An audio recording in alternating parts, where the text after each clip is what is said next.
ATM Azharul ইসলামের খালাসে জরুরি সংবাদ সম্মেলনে কথা বলছেন জামায়াতে আমির। বিস্তারিত জানবো প্রেস ব্রিফিংয়ে।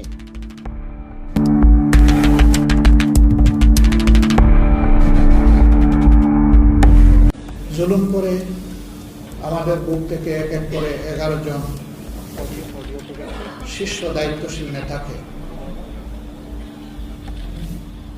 মিথ্যা মামলায় সাজানো পাঠানো আদালত এবং মিথ্যা সাক্ষীর মাধ্যমে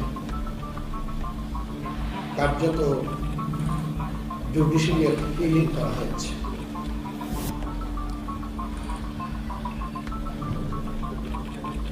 যে জায়গায় বসে আজকে আমি কথা বলছি,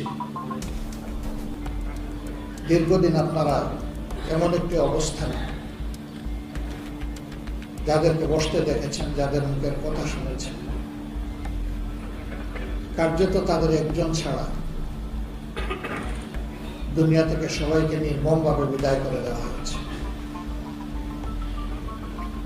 আমি সেই সমস্ত পরম শ্রদ্ধেয় নেতৃবৃন্দ এবং তাদের যে সমস্ত সহকর্মীদেরকে অন্যায়ের প্রতিবাদ করা নির্মমভাবে খুন করা হয়েছে, মহান রবের দরবারে কাতর কণ্ঠে তাদের জন্য